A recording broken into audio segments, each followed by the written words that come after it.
Something is stirring behind the ancient walls of Buckingham Palace. An event rarely seen in the long, shadowy corridors of royal tradition. It's not a newspaper scandal or a family feud playing out for the cameras, instead.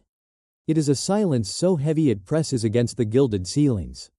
Observed and whispered about by those who know the crown's greatest fear is not ridicule or rivalry, but uncertainty. For centuries, the British monarchy has survived wars, divorces, abdications, and betrayals. But through it all, the line of succession, the sacred bloodline, has always been fiercely guarded. That is what gives meaning to every title. And now, questions about that very lineage have reached the heart of the royal family. Wrapped in secrecy and protocol, centered on two young children, Archie and Lilibet, the children of Harry and Meghan, the Duke and Duchess of Sussex. It all began, as these things often do, not with a single explosive revelation but with a series of small, persistent details that refused to fit the official story. A birth certificate quietly amended months later. A birth announcement that arrived after the baby had already been delivered. And medical witnesses absent from the official records, things that individually might be dismissed as administrative quirks, but together formed a tapestry of doubt. And in a monarchy, doubt is dangerous. Royal births are not private affairs. Each one is a constitutional event, governed by customs as old as the crown itself. There are protocols for everything, from the attendance of specific doctors and the timing and content of announcements to the official bulletins posted on the palace gates and the carefully choreographed first appearance of the newborn heir. These traditions exist for one reason only: to remove all question as to who does and who does not hold the rights to the privileges and responsibilities of royal blood. When Archie was born, things felt different immediately. The palace did not announce when Meghan went into labor. Hours passed in silence. A quiet that was anything but ordinary for seasoned royal observers. When the official communication finally arrived, it stated that Meg was in labor. Even though the baby had already been born some 8 hours earlier, this simple reversal of order sent ripples of confusion through the institution. It wasn't just the timing. When the official birth certificate was later examined, it revealed something even more unusual. Meg's full legal name had been removed and replaced only by her title, Her Royal Highness the Duchess of Sussex. An almost unprecedented change. The explanations offered were contradictory. Meg's team insisted the palace had demanded the change. Palace staff maintained the request had come from Meghan's side. No one could produce a clear paper trail for a monarchy obsessed with documentation. This was not just irregular, it was alarming. But if Archie's papers raised eyebrows, the birth of Lilibet introduced a whole new level of uncertainty. Born in California, her arrival was announced not by the palace, not by royal doctors, but by the team of Meg and Harry in America. There were no British witnesses, no royal midwives, and not even a formal registry filed with UK authorities. The only evidence came in the form of a glossy press release and carefully curated photographs for a child who might one day feature in the royal line. This absence of protocol set off all the alarm bells. When palace investigators attempted to reconstruct the chronology of Lilibet's birth, they found not just gaps, but chasms. There was no official paperwork connecting either child to the established processes that have governed royal births for generations.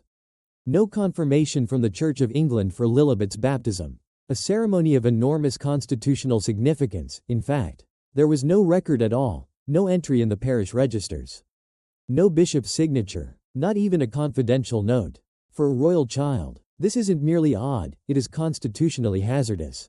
Then came the inconsistencies in public appearances. Christmas cards, documentary footage, and rare public photographs showed children who, as insiders quietly pointed out, did not always appear to resemble each other or even themselves from one viewing to the next. The palace made no public comment, but behind the scenes, these details were added to the ever-growing file. The investigation, now escalated to an official review, ceased being about rumors and became a matter of institutional survival. Teams of advisors, constitutional lawyers, and archivists scrutinized every piece of evidence, every statement, every medical claim, and every photograph. They built timelines, cross-referenced public records with confidential files, and held them up against the protocols that have defined royal births for centuries. What they found was not a single, damning proof, but a pattern of missing signatures, delayed documentation, inverted chronologies, and conflicting accounts from the Duke and Duchess themselves. At every turn, the story grew less clear, not more, and the deeper the investigators delved, the more the centuries-old machinery of the monarchy was brought into motion. For Harry and Meghan, the implications are enormous. Their public identity, their brand, their future projects are all built upon their status as royal parents. For Harry, the emotional cost is said to be immense. Sources claim he has reached out to senior royals, seeking answers, desperate to understand the rules by which his children's future is now being judged. But the monarchy is not concerned with emotion, it is concerned with certainty. In the coming weeks or months, Buckingham Palace faces three stark choices. 1. Quietly freeze the children's titles in time, with no further acknowledgement or enlargement, a silent disengagement. 2. Reclassify Archie and Lilibet as private citizens, discreetly slipping their names further down the official order and removing them from lists of royal descendants. 3. In the most dramatic and final measure, strip them of their titles and recognition entirely, cutting their official link to the institution and its legacy. For Harry and Meghan, the stakes could not be higher. A reputation can be rebuilt, but a royal title, once lost, is never returned. Inside the palace, the atmosphere is tense, frigid, and deeply cautious. This is not about tabloid drama or public perception. It is about the monarchy's oldest rule. The line of succession must be beyond all doubt.